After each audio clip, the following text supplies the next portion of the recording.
Okay, welcome to the Praxis Behind the Obscure podcast, and today I have a very special guest, Rufus Opus, who is the author of The Seven Spheres, and he also has a variety of courses on a website called academiahermetica.com. Is that correct? Yes, that's correct. Okay, cool. I want to make sure I get it right, but it'll be, the links will all be in the on YouTube and whatnot. So, for people who are not familiar with you, maybe can you give us a little bit about your background and how you got into esoteric and occult practices? How I got into it was, I was raised as a Christian, and I had a really good relationship with God when I was a young man, and I don't know, one thing led to another. I just always had a taste for the occult, and I started researching it and found out more about angels and whatnot, and how it got us closer to God to actually do magic. So I started doing that and became a theurgist, and got into practical magic and started working with the spirits to create life, and my life at least, to influence it and make things work out the way I want them to. So it worked, and so I guess that's sort of how I got there. I found out a thing that existed, and I liked it, and I tried it, and it worked. So. And you've joined the O.T.O and a couple other orders in the past, I believe, right? Yeah, I joined the O.T.O in, I want to say, 2011 or 12, maybe 13, something like that. And I was in it for up until last year or so, and then they asked me to leave because I can be kind of outspoken and disagreed with some of the leadership decisions, and said so, and they asked me to move on, and I agreed to go on my merry way. Because, what am I going to say? No. No, I want to stay. You've been expelled. No, I'm not. I'm not. Yeah, so... No, they didn't expel me. But they did put me on persona non grata. I could probably request to be allowed back in if I wanted to. In fact, I was going to, but I changed my mind. It's kind of like a probation or something along those lines? Yeah, probably if I went back, I'd have to behave for a little while. But this way, I don't have to behave. And honestly, I think that they're an organization that's moving in one direction, and it has very little to do with what I'm interested in. So there's really no point necessarily to continue a professional relationship in any way, shape, or form. But I wish them well, and have moved on in life. Right. It's kind of like a bad breakup. Yeah, your values didn't align at this point, at least. So, right. Yeah. Actually, the next guy I'm interviewing is a member of the Japanese O.T.O in Tokyo, so cool. That'll be an interesting contrast. Yeah, that's why I'm trying not to say anything bad about it, because you never know when you're going to run into somebody else later on. It's right. And my experiences aren't everybody's experiences. They can, a lot of people have a really great time with the O.T.O, so I'm not going to give them any crap. Okay, cool. All right, so recently you've offered this Seven Spheres course, and I actually read through your book. I think I got it last year, and I was trying to think before calling you. I was trying to think how I found out about your book. It was actually through, it took me an hour to remember, but it was through, are you familiar with the YouTube channel Foolish Fish, where he reviews these esoteric books and occult books? Have you ever seen that YouTube channel? No, I've never heard of Foolish Fish. I didn't even know I was featured on it. Yeah, it's a really cool channel because the guy just has passion for really nice books. He orders all kinds of different occult books, and he the ones he's reviewed some of the books I have, and he'll talk about the content and everything too. But he's really what would you say? He has an appreciation for fine binding and good quality covers and pictures, right? So, for example, some of the Skinner books, which I have as well. The content is good, but the binding is horrible, and so he'll just show you how poorly glued it is. But anyways, he mentioned your book, and he gave a really good review of it. He really liked the cover and the content and everything. And maybe I'll send you the link after this. But that's how I found out about your book, actually, and ended up getting it, and then working through some of the spheres, and I've had really good results with it, so that's why I figured it'd be great to have you on the podcast. I've done, now because of the COVID situation, I have a job, but it's kind of complicated. I'm kind of like a freelancer, so I am employed, but it's sort of a week by week kind of thing. My schedule changes kind of weekly, and I sort of pick up gigs here and there and everything, right? But since I've been working with the with Jupiter, right? I've done it the past few times. I've done the Jupiter working through your system. I've literally, I think it's been within 24 hours, if not one time, I think it might have been 48 hours. I ended up getting calls and immediately, like within a day or two, gigs for like $500, $400, $500, which Oh, wow. really, really helps, it went in a 1 day of work, which is pretty decent by anyone's standards, right? And Yeah, definitely. especially when, COVID, with the COVID situation, work can be kind of, you know, cutting back or whatnot, right? So, yeah, I mean, I've had really good results with your system. And so I'm kind of curious what inspired you to put that book together, and how did you, you know, go about compiling the system? Was it probably a lot of experimentation, but maybe you can share a little bit about that. Well, okay, yeah, sure. How did I write that book? So we. How do I start this? Sarita D'Est. I don't know if you're familiar with her. She's a UK author, occultist. She posted on Facebook something about, if you're going to start a cult, what would it be? A modern day mystery cult. And somebody said Gents for Jupiter, and they would hang out with suits and good whiskeys and smoke fine cigars and smoky rooms and create the world like bosses, And I'm like, hey, that sounds awesome. This was, God, like 2010 maybe. No, it had to be like later than that. Anyway, we got to talking, and no, it was earlier than that. Anyway, we formed this group of people, these magicians, who got together once a month, and we would praise Jupiter. And I'd been doing the Trithemian, drawing spirits into crystals, as a method of working with spirits.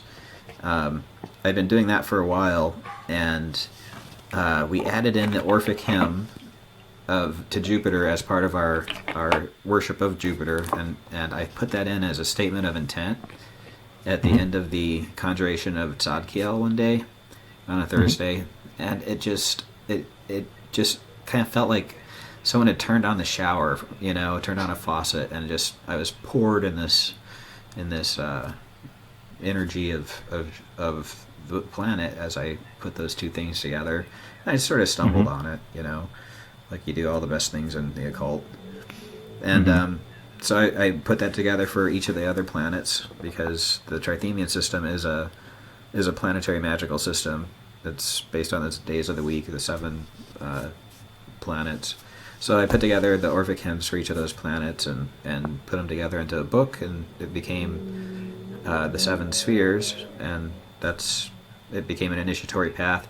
And what I'd originally intended it to do was I would take these people who had like businesses, and I would take their business logos and their like their business plans, their ideas or summaries that they had put together of their idea, and I would take it through each of these 7 spheres, and I would conjure the archangel. I would present the materials of their business ideas or whatever it was to them. I would explain what they wanted, and then I would read the hymn.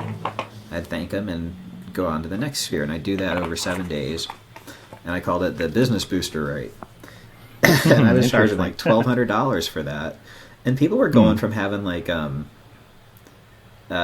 income of $250,000 a year to $2 million a year, and that was the level of success that we were dealing with this stuff, and it was great. And I think a lot of that had to do with the fact that I was doing Jupiter rites every week. Every Thursday I would go forward and say this hymn. And it was just devotion. It was just a devotional act, and Yeah. Wow. yeah. So that's how the book came out, and then it helped a lot of people, and it turned into an initiatory system, because instead of taking the business up and down the tree of life, or the 7 spheres, the axis mundi, whatever. Instead of taking the business ideas, we took ourselves up and down, because I noticed that as I was doing this for other people for the business rights, I kept going through these initiatory processes where, like, it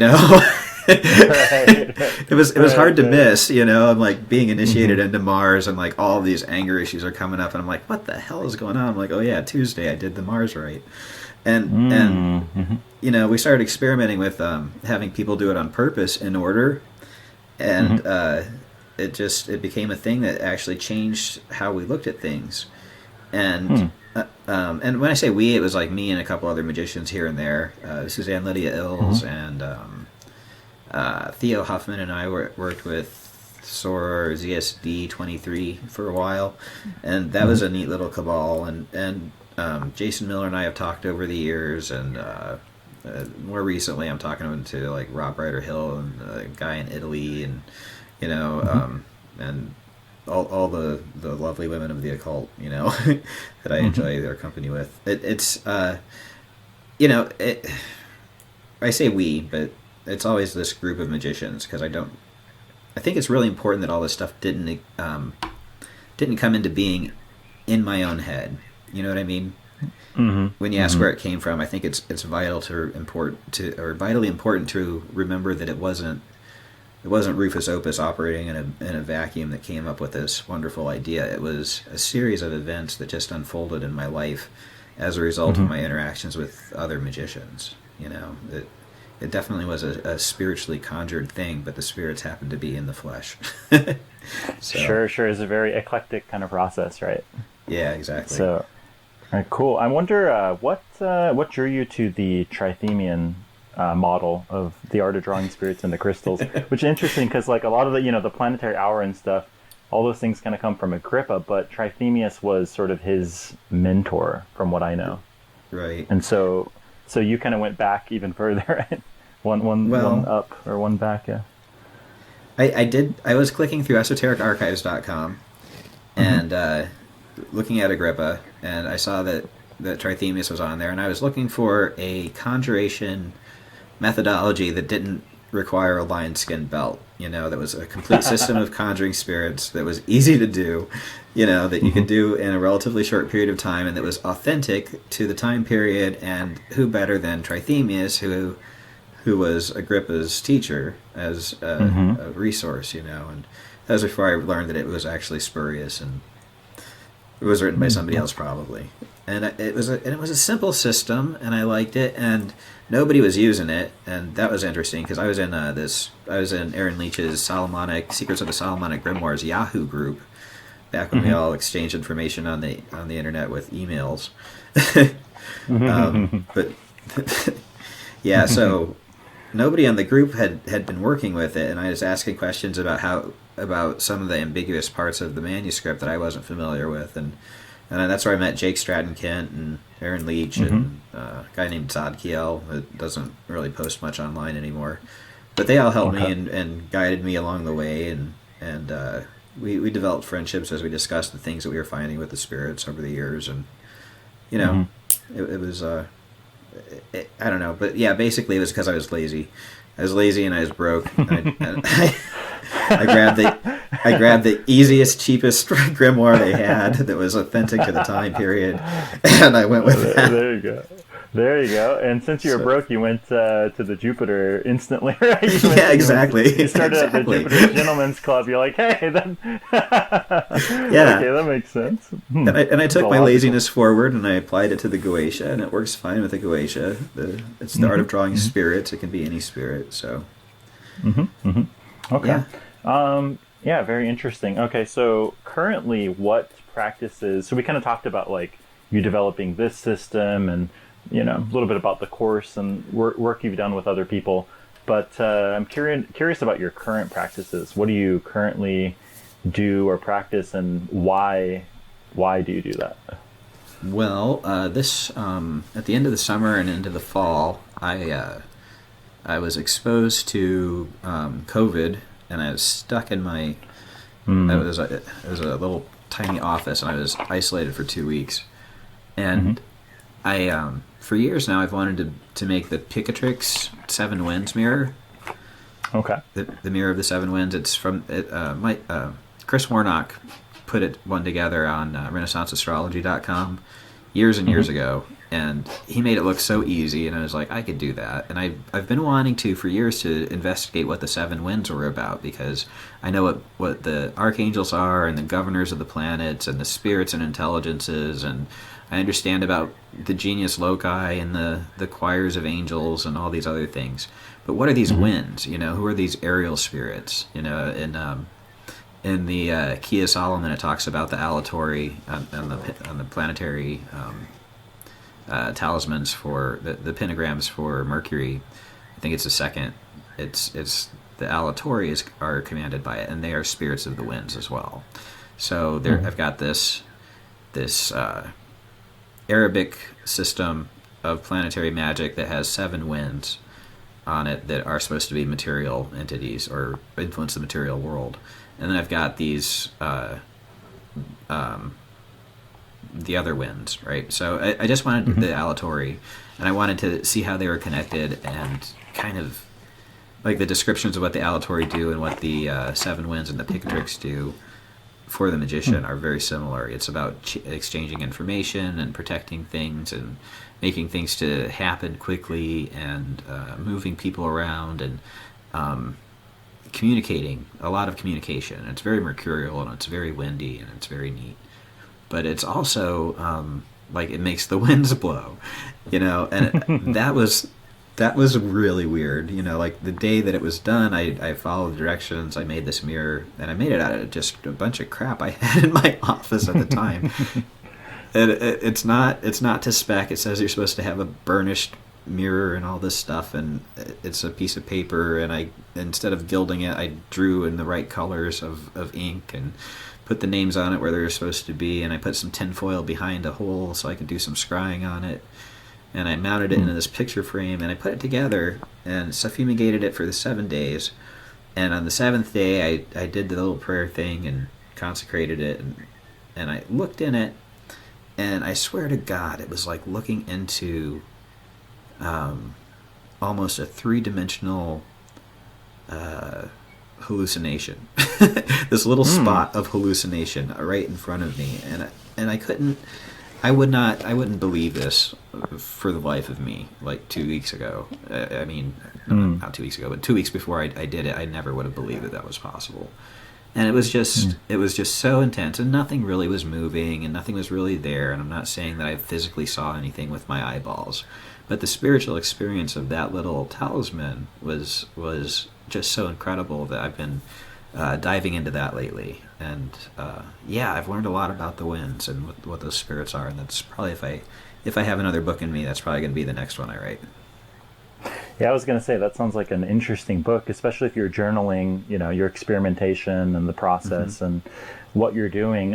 One thing I like about your writing is it's very much like, when I read it, it sounds like you're talking to me. It's like, it's like a very conversational style of writing, which makes it very relatable, because there's all kinds. I appreciate a variety of writing styles, of course, but I would say it's very accessible. It's very easy to dive into, instead of you're not trying to figure out what does he mean by this word. It's not a linguistical puzzle like many other books can be, right? So I'd like to say that I do that on purpose, but it's entirely possible that I'm just not that smart. So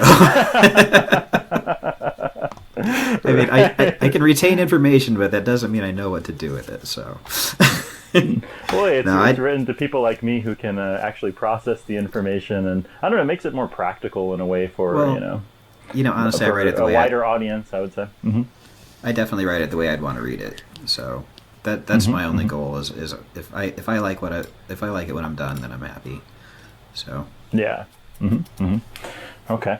All right. And speaking as a writer, that's a very rare experience. Just I don't know if that sounds like no kidding you. If you like it. But the thing is that writers don't like anything they write. So that's actually the highest standard. Just I don't know if that came across. Right.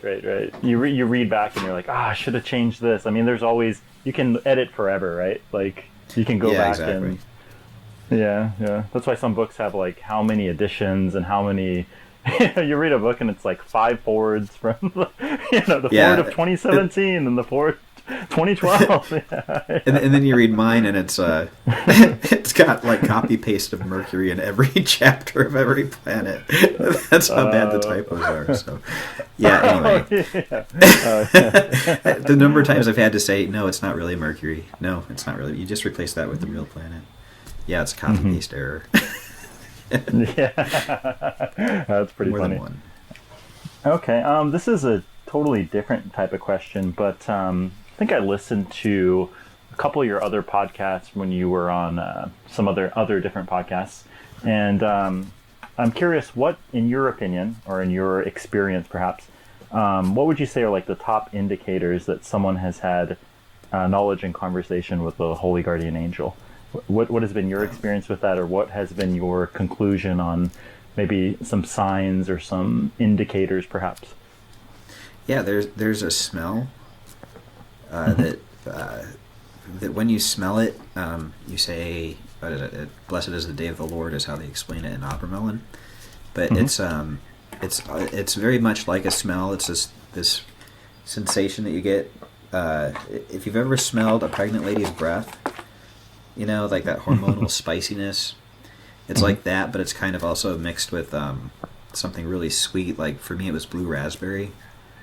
But it's this mix of something sharp and pungent and something that's also very sweet and delicious, and it's an actual smell that you smell, and that's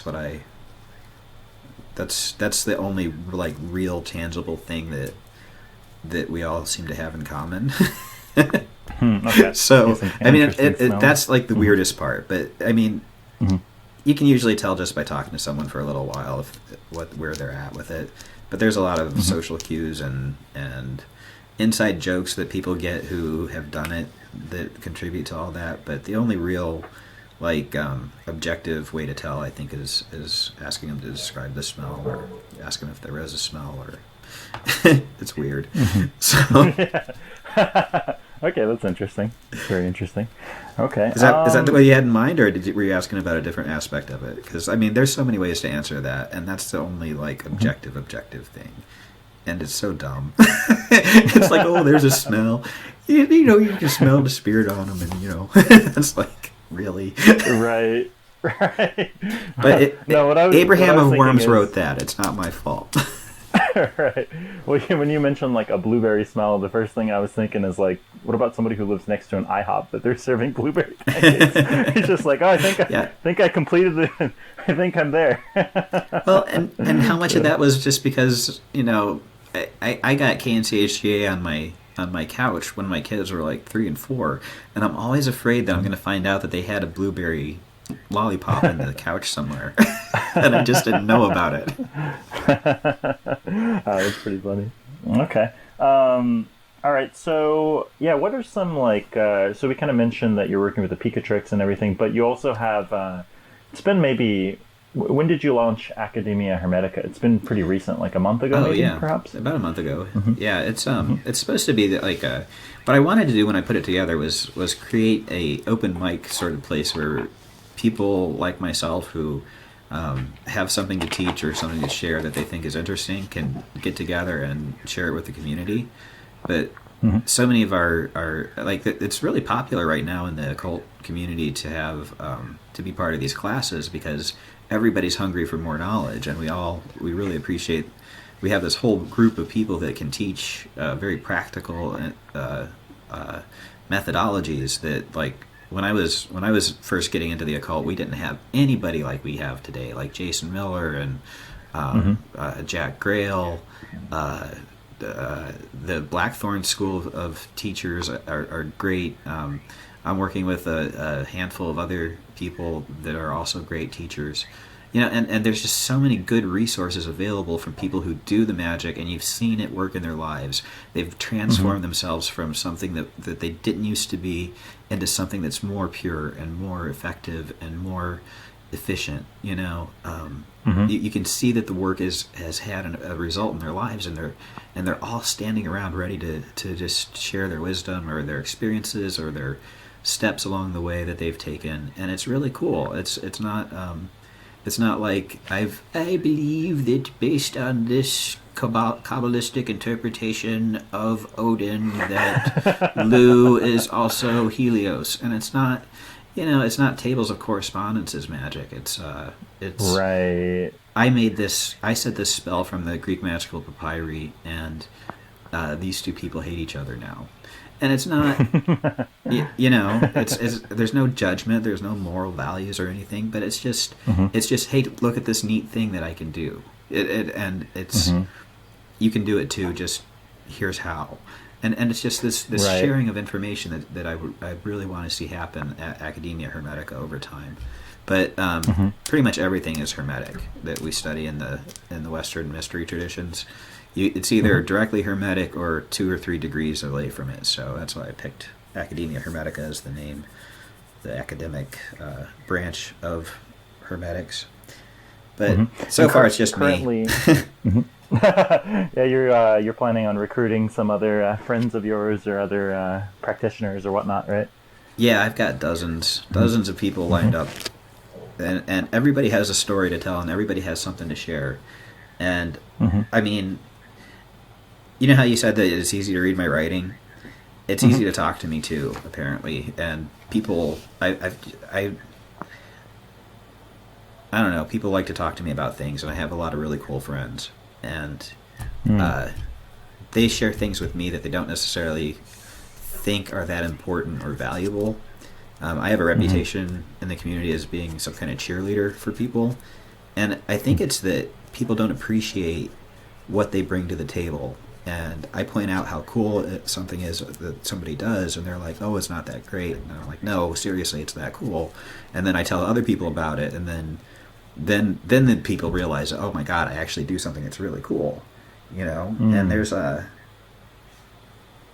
don't know, there's this self abnegation that goes on with most people most of the time that I don't put up with, I guess. I mean, it's just, anyway, being encouraging is easy, and I think that Academia Hermetica is going to be a great way to get more people in touch with people who are really good at doing things. So yeah, it seems like there's a lot more synergy going on. There's a lot of different I think part of it is like podcasting as well. There's different guys like Jason Augustus Newcomb's having a lot of different people on and having these very engaging conversations with people from various backgrounds and sort of discovering their experiences and praxis. And like you said, other schools and people just coming together and working together, less so in like, I'm in this lineage and you're in this order, and more like, let's see what, like kind of like what you're saying, like let's see what everyone can bring to the table and, learn from each other and grow together and, sort of, make something special with what everyone has to bring to the table. So as far as your Academia Hermetica, is there any, like, if you could think of like maybe a few courses that you would really like to develop, or maybe even have other people work on them together with somebody, what are like a few courses maybe you're in the development of it now, or you would really like to launch within the next year or so? Oh yeah, I've got dozens. So there's my stuff I want to work on is Goetia related grimoire conjure stuff. I've got 3 main branches I want to work on there with the ancestors and the dead, and so necromancy, I guess, is a nice way to put it. The genius loci, the spirits of place. There are so many of those around that fall under the purview of the Mansion of the Moon and the Thurgia Goetia, that are just completely different than what we've expected, or what I expected going into it. So I'm interested in sharing that information, and of course the working with demons, methodologies of working with what are traditionally classified as demonic entities. I think it's time to have a more practical approach or voice in the community. I like what other people are doing with it, but there's nobody that's just nuts and bolting it. It's a lot of faith and belief and wow woo woo, and I mean that's fine. It's just, I mean, you know what I mean. I hope you know what I mean. And there's room for multiple voices and approaches in the occult. But yeah, that's what I'd like to work on. But the things I've got other people tasked with. I've Soror Mem as a Golden Dawn person it's recently become my girlfriend, but that's beside the point. She's working on a medical and natural set of courses that she's presenting at Gray's Academy, I think it's called, or Gray's School. It's another occult resource. She's going to be doing some classes from that at Academia Hermetica. Oh, cool. Harper's doing some information on ritual purity, and Alison Tchaikovsky is going to be doing I'm really excited about this. She's doing a thing on the Greek magical papyri and her practices and what she's experienced with that, and that's going to be super in depth. She's the one that does all the talismans for from the Greater Key of Solomon.